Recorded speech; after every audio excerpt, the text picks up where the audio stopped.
I'm very excited to be here. I'm Dr. Jan Anderson. I'm in private practice here in Louisville, Kentucky, and I have a really strange practice. I have an unusual background, a weird background. I come from the corporate world. I have a 20-year business background, so like most of the people that I run into here, I've never worked in a social services agency. I couldn't find a job when I graduated into a recession with a BS in psychology. They hadn't told me too that you couldn't get a job with a BS in psychology. So I started working for a bank, went into the business world, and actually that ended up being very good for me. I liked it, I was good at it, and I stayed. So I specialize in working with business people. But I did eventually get tired of corporate life because I was traveling 50% nationwide, and I had a 5-year-old son, and I was told that if I wanted to keep that job, the travel was going to go to 70%.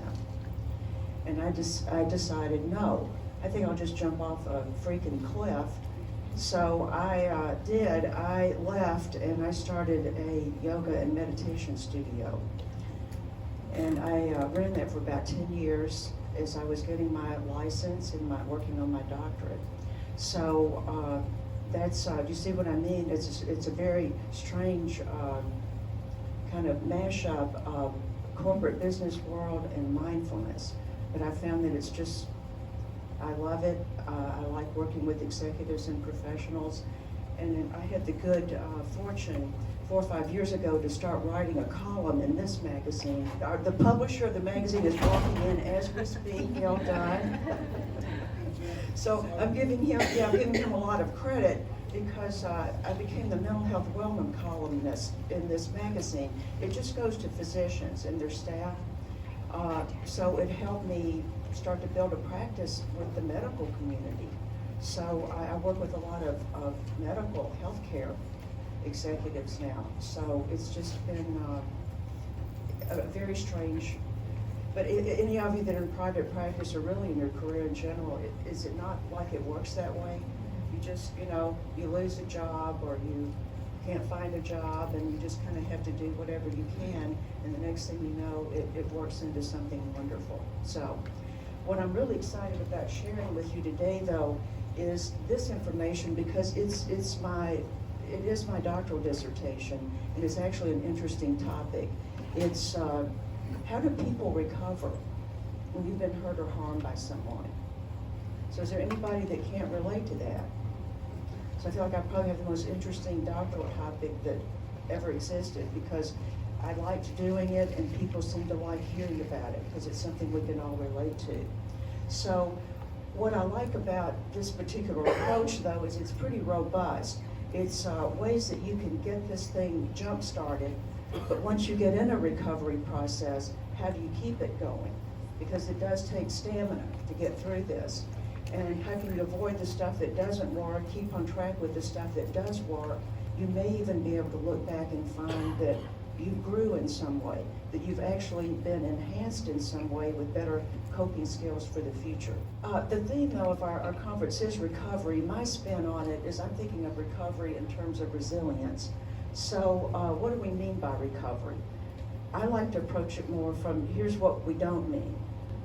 I think it's a really good way to start out of talking about what it's not, because this can be a huge stumbling block for most of us, of thinking that somehow we're going to reconcile with that person, that we're going to trust them again.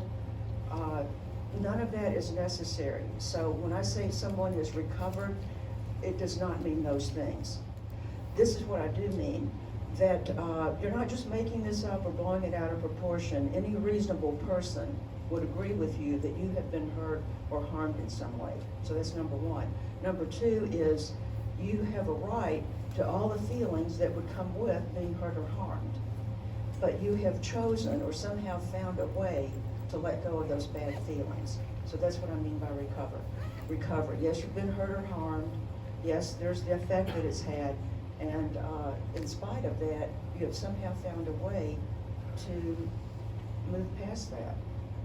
But to me, the best part about recovery and the resilience that it takes to recover is you're not stuck anymore. because if you've ever been through one of these things, or just think of your situation, a situation, or someone that you've known, that one of the worst parts about it is just being stuck in this endless loop of not being able to get over it, to move on, to recover. There's all kinds of feelings, though, that go with these experiences that we have.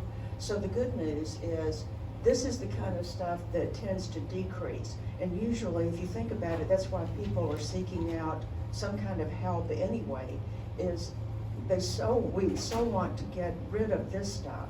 It feels really, really bad. So when you recover, the good news is that stuff starts to diminish. And then other stuff starts to be able to come in, or you can get reconnected to again, what I would call the good stuff. So in a nutshell, that's what we're talking about. I want to get rid of the bad feelings, and I want to be able to reconnect or generate positive feelings. That's recovery. And then the next slide, this is a good place to stop and just put out a few caveats, or what there are questions that I have up here that I don't know that there are any answers to them, but I just think they're good questions to put up here because it's part of the reality of what we're dealing with. So one of them is, sometimes you run into people that don't really seem to be interested in recovery, or they are stuck in that endless loop. And, in a way, maybe you don't judge them too much because there are advantages to lugging that baggage around. Do you know what I'm saying? Yeah. So depending on where someone is, they may be finding that that's working for them to keep lugging the baggage around. So I'm just saying. I also wonder if there are limits to our resilience. I want to at least make a space for maybe there's some situations that are so damaging that there isn't, recovery is not possible. I hope that's not ordinarily the case, but if it is true, I would not want to judge someone that was not able to recover because they were not able to. So I always kind of hold that in reserve. And I don't have any explanation for that. That's kind of a spiritual question of why would it be that way. But I think sometimes we can do more harm to people by thinking or expecting them to be able to do something they may not be literally able to do. And then this is interesting. So how much do you have to recover for it to be recovered? And I don't think there's any real answer to that other than in your own person, you know. So I would say in my own experience, this is how I think of it, that there's a long struggle, like going up a hill or a mountain, and but it always felt like about 80% to me. So once I was over the hump, in other words, I knew that there was still more to be done, but I also felt like I was home free, that I was on the downhill slide. So my own personal numbers is about 80%. When I'm 80% there, I know it's going to be okay. So everybody may have their own definition. And it certainly doesn't mean that we're not affected by what happened. So when I say I've recovered from something, or you say you've recovered from something, that doesn't mean like it never happened. You've been restored. It's like no big deal, That's really, I think of it more this way. You're now in such a better position to do something about what happened. Does that make sense? So I kind of think of this as kind of a transitional slide before we go into the 5 evidence-based ways I'd like to share with you. The first way I'd like to describe is the most researched emotional recovery process that we know about. One of the things that's impressive about this process is the challenging populations that it has been effective for.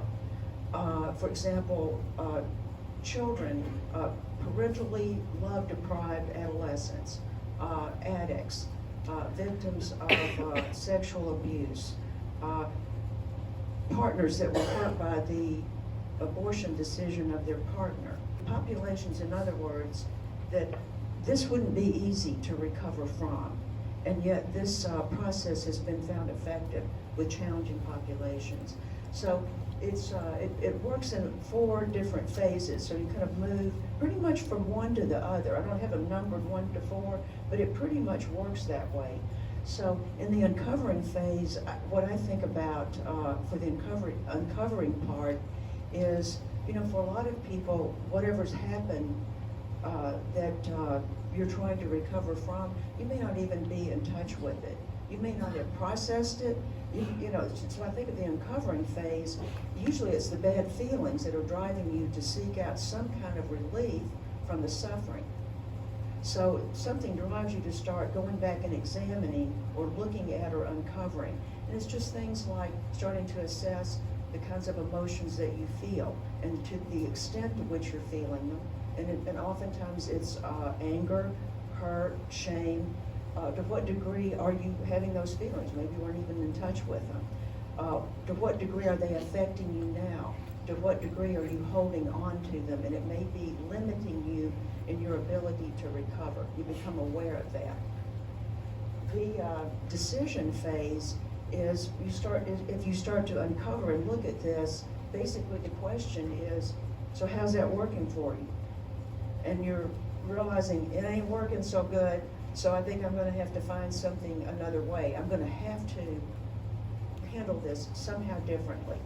So you make that decision and you start looking at how might you reframe your story. You might even have a different perspective about the person that injured you. You may see them in a different light during this process. So that decision gets you going in that direction. And then the work phase is where you're figuring out, what are you going to do with this? How are you going to somehow move past this? What kind of resources can you use? What kind of action can you take? But it's definitely internal work as opposed to waiting for the person that injured you to do something. So the work phase means you're working.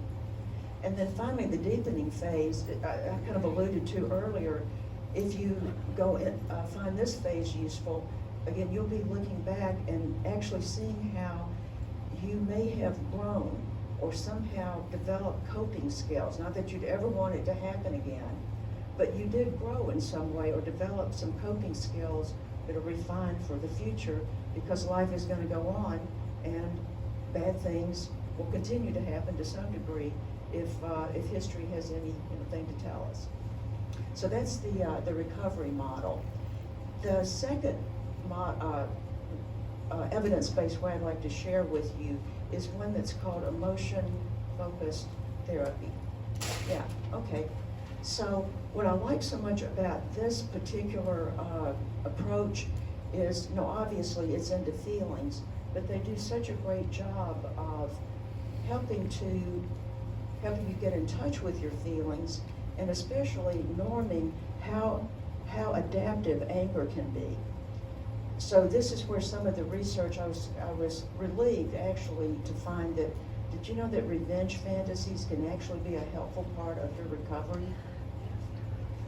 So it just, it just allows you to, not that you want to get stuck there, that's the danger part, but it's actually can be a very productive part of the recovery strategy, to be very angry and to have revenge fantasies.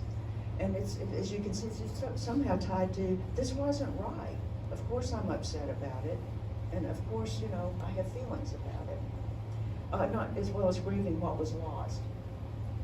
There's this slide here.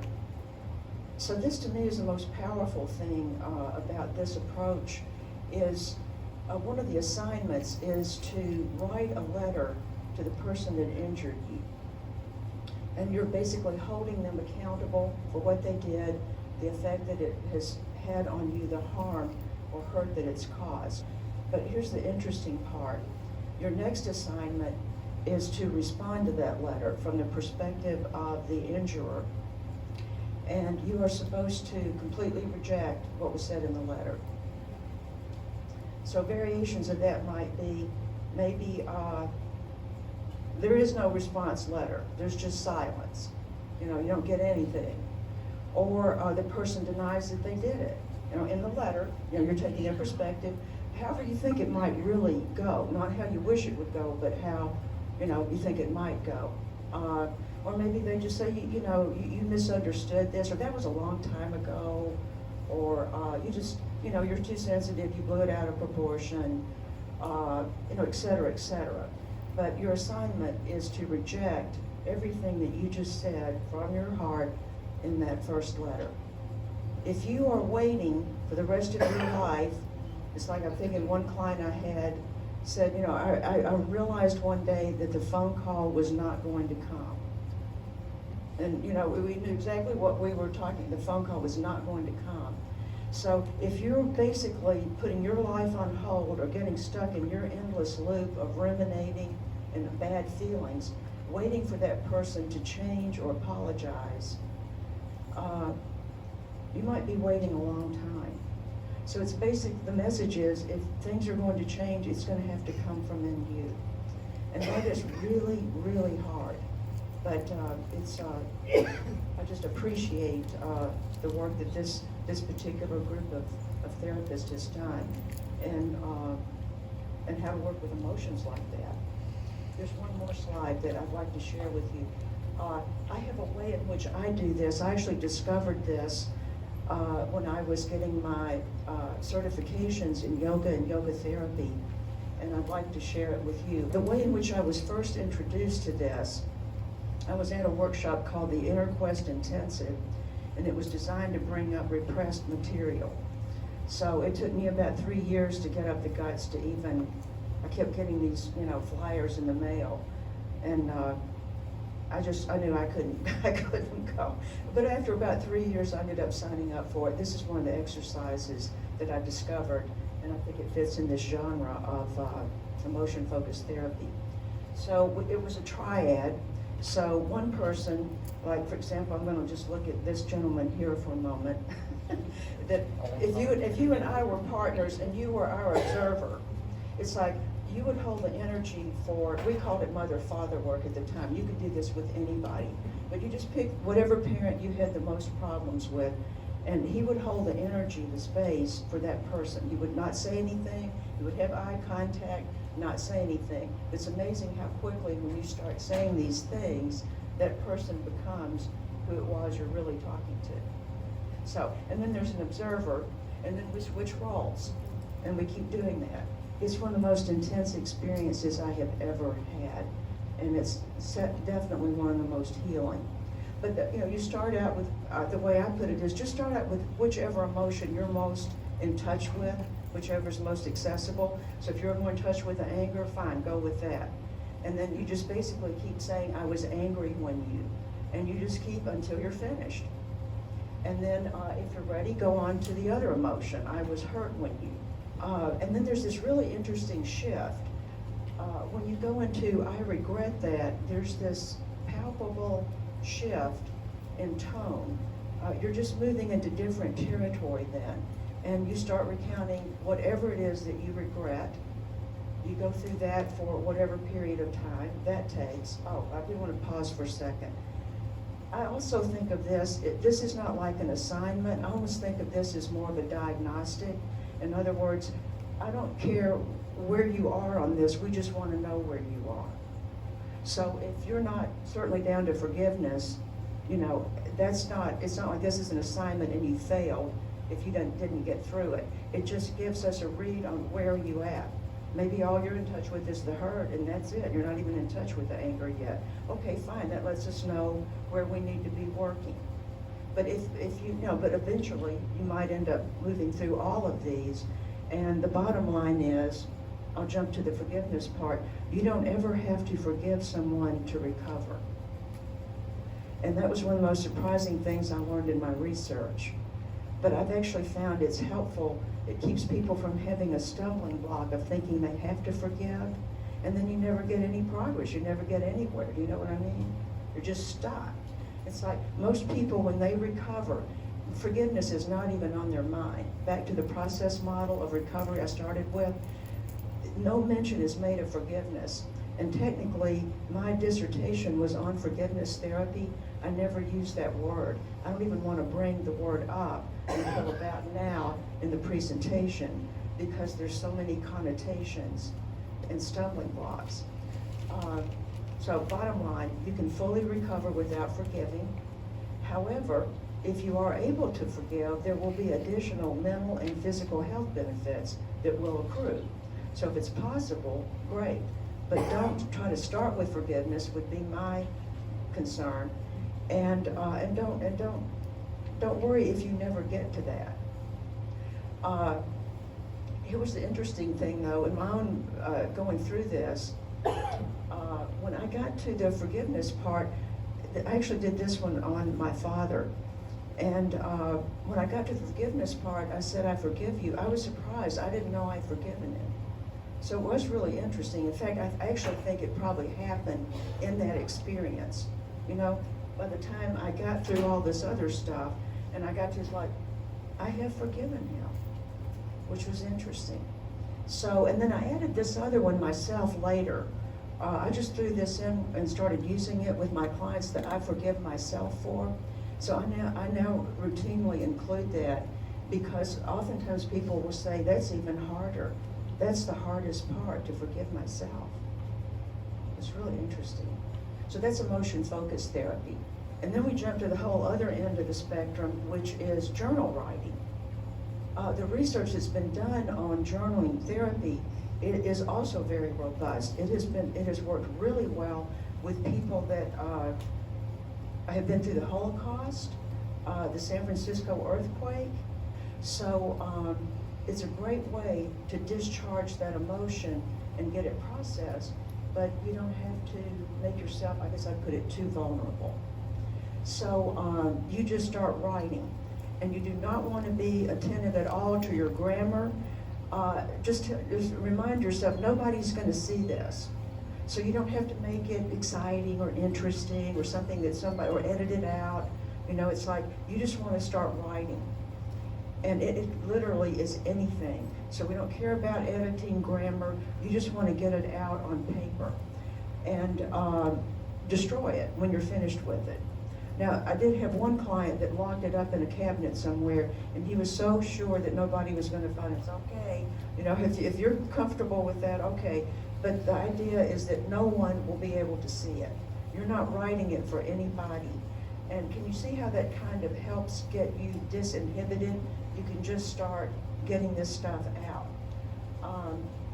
Keep it private, and don't restrict the negative feelings. But at least make an effort. If there are any, you certainly want to bring it in. Does that make sense? You know, if it's not there, don't worry about it. But if you do have access to any positive emotions, it's really helpful to make sure you associate them with the event. I think that's it on the journal writing. Yeah, mindfulness meditation. So since I started meditating in the 80s, you know, there's been so much research that's come out in the last few years about the efficacy of this practice. When you're doing something in the moment, I mean, that's the whole point. It doesn't matter whether you're sitting on a cushion or, you know, snow skiing or whatever it is you're doing, walking your dog.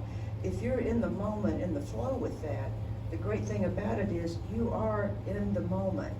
What that means is you're not thinking about anything else. And there's something that is relieving about that. It gives you relief. And what I always think back to when I had my yoga studio, you know, I would do these flows where you'd flow from one pose to the next, connected by breath, rhythmic breathing. And it's just very calming and had so many benefits besides just a workout. But I remember one of my students saying, you know, when I'm here, I'm not thinking about anything else. And that's kind of the beauty of, I call that kind of yoga mindfulness in motion. You know, it's like, if you can't sit, fine. We'll give you something to do. We'll have you moving, but it will be in this mindful way, and it's accomplishing the same purpose. Loving kindness meditation. This is kind of I guess I think of it as a variation of mindfulness meditation, but it has a specific purpose, and it is to cultivate feelings of loving kindness.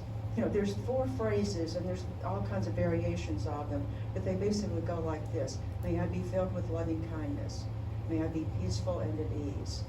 May I be well. May I be truly happy. and there's, but it's usually 4 phrases, it's something like that, you have your own variation of them. You may find, I mean, how in the world could somebody get there? Remember the thing about you're gonna have to go through, really bad feelings, and then maybe you get a little better, and then find, so how you're supposed to just jump over here to this loving kindness thing? Well, just know it doesn't work that way. That's what we call it, but believe me, it is a process to get there. So this is how this is the standard way that you would do loving kindness. You would start out offering those phrases to yourself, like I was just describing. May I be filled with loving kindness. May I be peaceful and at ease. And then you can, kind of work your way up. Pick somebody that, it would be easy to send those phrases to. It's kind of like those tests where you have to start out with the easy questions first, and then it gets harder. And also, don't worry about being able to do all 4. Just do what you can do, But you can see how the progression is, that you may be able to work yourself into people that have caused you hurt or harm, and then a really interesting variation, people that you have hurt or harmed. So it's really powerful. It has a lot to offer. Let's see, what else? I think that's it on the, yes.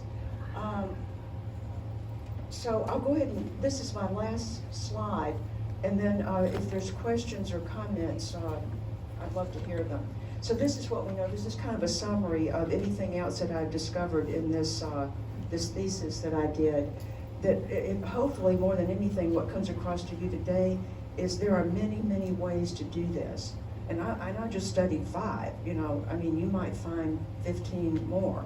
But that's the good news, because you can find something that you can tailor to your client and fit it to them. Certainly, the negative emotions, that's going to be there.